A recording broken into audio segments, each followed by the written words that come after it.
All right, here we go. Brand new Flyers Daily for the 16th of April, 2024. A journey that began all the way back on October 12th when the regular season began against the Columbus Blue Jackets. The 23-24 regular season will come to its conclusion tonight. The question is, will this be it for the Flyers? Flyers Daily presented by Ticketmaster.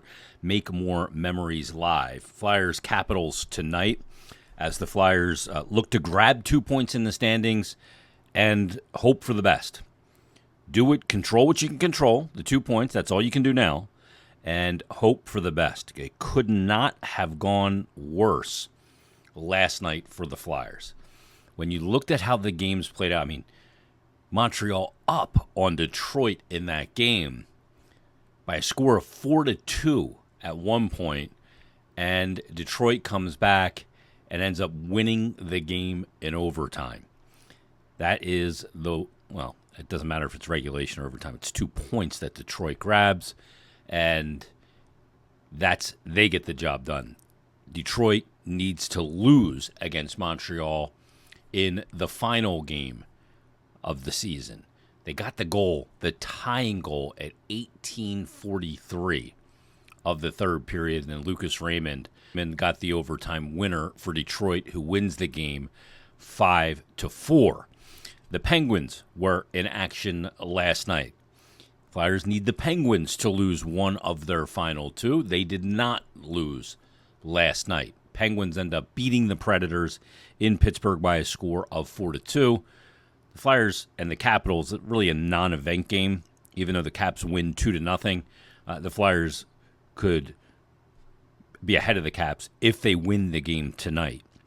But nonetheless, the Caps get the win last night over the Boston Bruins, 2-0 at home. Caps will be on that back-to-back. Penguins will not play until Wednesday. And just unbelievable how things played out last night. And this is the part where you look at that stretch of games where the Flyers went 0-5-1 against non-playoff teams, and you lost the ability to control your own destiny. And that's part of the problem. The Red Wings will be in Montreal tonight to take on the Canadiens. Like I said, Pittsburgh will be in action coming up on Wednesday. Flyers will be in action tonight against Washington. And, this is part of the deal when you squander that opportunity. When you look at these things individually, could the Red Wings lose to Montreal on a back-to-back home and home with the Montreal Canadiens? Sure.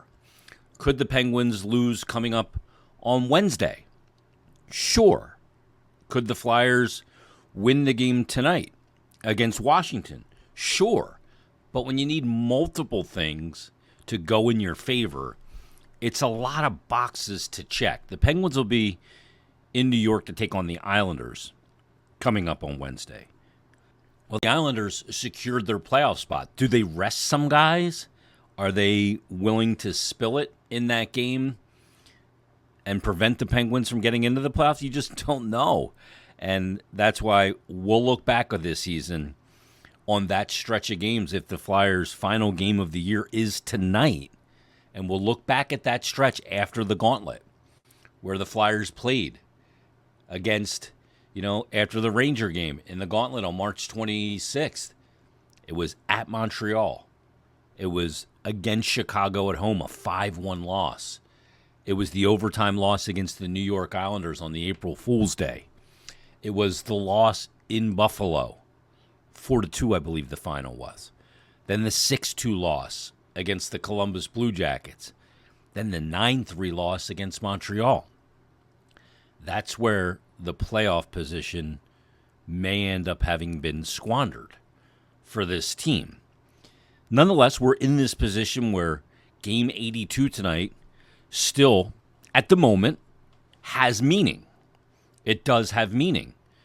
John Tortorella talked in the beginning of the year that they wanted games into March and to get as many games to have meaning as possible. Well, all 82 are going to have meaning.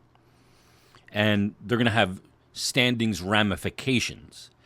But we won't have to look back very far to realize the area where maybe the playoffs were squandered. We'll see what happens tonight. Again, crazier things have happened in sports where teams have gotten in when they needed about 5-6 things to go their way. I remember one year the Eagles had to have like 5 things go their way, and a couple of them seemed really unlikely. I think one of them was that Detroit had to beat somebody, and I'm talking all the way back in like 2011. But we'll see what happens tonight. But the Flyers have to go into this game tonight and go, okay, we need to get a win. We need to get a win in regulation against Washington, and we'll see if, we'll be monitoring that game, that Detroit game against Montreal, in Montreal, throughout the Flyer broadcast coming up tonight. And then, obviously, if it stands to reason, we'll be monitoring the game on Wednesday when the Penguins are in New York to take on the Islanders. But it makes me a little almost nauseous, like sick to my stomach, that you had the position solidified. You made it through the gauntlet. You got 6 points in the gauntlet. Maybe they could have had more in the gauntlet, sure. But you got through the gauntlet, and then the part after that, when the schedule let up, is the part that may make this season end tonight. I've talked about this a lot on the now over almost 1,200 episodes we've done, that there's only 2 seasons in my life. There's no 4 seasons of spring, summer, fall, and winter. There is, of course, but there's hockey season and there's hockey off season. And I've made it pretty clear that during hockey season, I'm happy. And that hockey off season, I'm miserable. I love the rigidity of the season. I love 3 games in 4 days. I like a week 2 where there's only 2 games in 6 days. But I love being in season. Now, will I enjoy a little time, a lesser schedule for a little while? Yeah, for a couple weeks. But I will tell you, I'll get real miserable real quick. And if when the playoffs do start, I'll watch them and I'll be profoundly jealous of the teams that are in it. I love playoff hockey. I love watching it no matter who it is. But I like it even more when the team that I cover, the team that I work for, the team that we talk about every day on this podcast is in it. And it's been too long. So I have this sense of misery sitting over my head right now if they don't make it. And it was there to be had. And it just seems so crazy that it was squandered by Montreal, Chicago, the Islanders, Buffalo, Columbus, and Montreal again.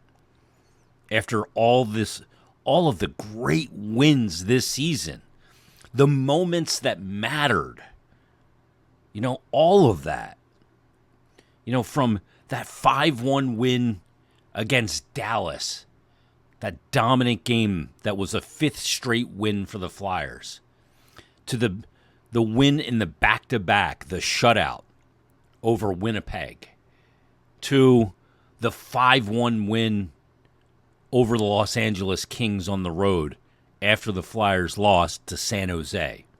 They beat Anaheim and the Kings that weekend on a back-to-back. The Vancouver wins. You look at some of the games, even the crazy loss right before Christmas, where they were down 5-1 to Detroit, and then came all the way back, got it tied. Then a goal from below the goal line was the difference. All of the craziness that happened throughout this season, the moments that mattered, the Sam Ersson 12-3-1 stretch with 3 shutouts. Even the other night, the game against New Jersey, the 1-0 win, a 4th shutout for Sam Ersson, 5th of his career.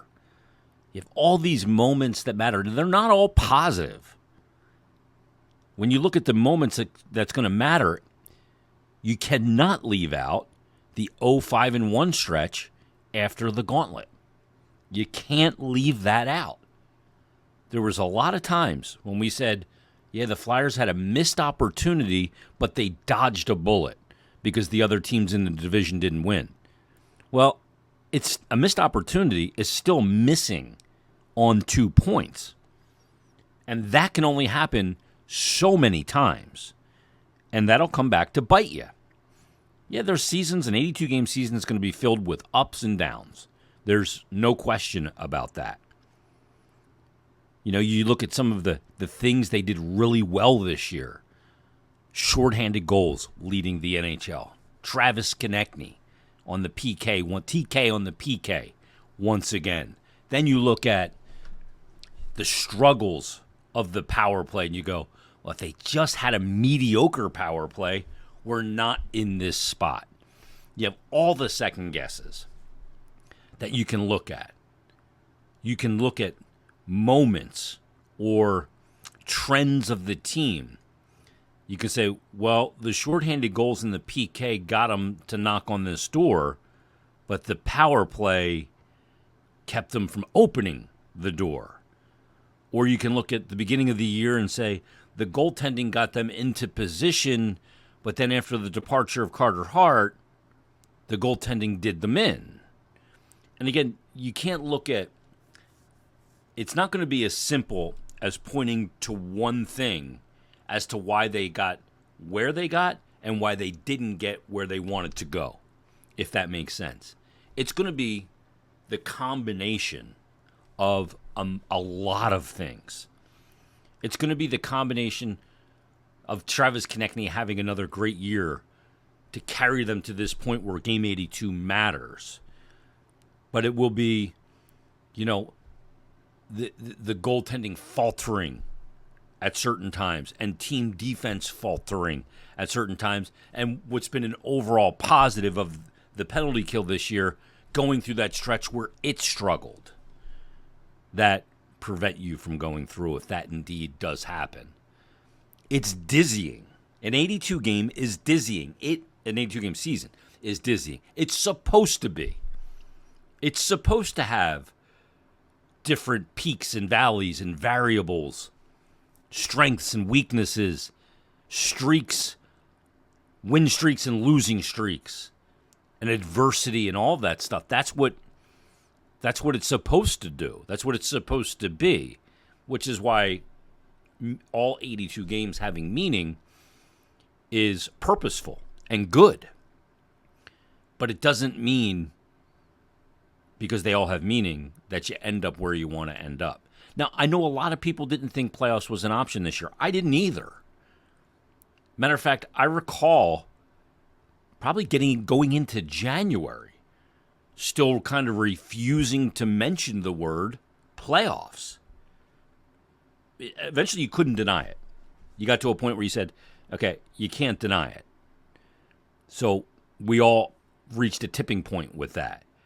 But all said and done, you know, at the beginning of this thing, when it all started, like I said, back on October 12th, I wasn't thinking we'd be here. I thought the last game that would have meaning would have been maybe right around the trade deadline. That turned out not to be the case, and that's a good thing. And you can get more, you know, evaluation out of players with more meaningful games and this stretch and what it means. But I'll tell you what, though, I'm not ready for the season to be over tonight. I'm not. I'm not prepared for it. I was, once they were kind of in the control of their own destiny and they got through the gauntlet and were still in control, I was mentally going to the playoffs. So I'm not ready. If tonight's the last game, things don't work out in their favor, I am not ready for the season to end. I'm not. Again, going back, that's why I feel a bit nauseous right now. It makes me feel like nauseous to my stomach. That, oh, damn it, we got to go through this whole offseason now before we get this game back on the ice for this team to take a progressive step. Yeah, there's a lot of exciting things that could happen in the offseason. There could be trades, big trades. There could be signings. There could be magic in the draft. Moving up, moving down. A lot of things can happen in an offseason, as we saw last year. I remember the excitement as I was down the shore doing the draft show with Bill Meltzer, and Matvei Michkov was there to be drafted. It's a different kind, though. it's not what I'm ready for. I'm not ready. I don't feel like doing episodes next week on the evaluation of this season yet. I'd like to do that after a round of the playoffs. I thought there was a ton to be gained by the playoffs. But this is the position they're in. And it's that 0-5-1 stretch that have the Flyers sitting here tonight on the brink. Not the Bobby brink, but on the brink. They have to go out tonight, get the 2 points they need to get. We'll see if Montreal can take care of Detroit. And we'll see if the Islanders can take care of Pittsburgh coming up tomorrow night. That's their only hope. It's the only way to get in. So we'll see what happens. Obviously, tonight's huge. We'll recap it. We'll recap Montreal and Detroit. And damn it, I hope tonight's not the last Flyers game of the year. I'm hoping that there's a game 83. We shall see. Join us tomorrow on a brand new Flyers Daily.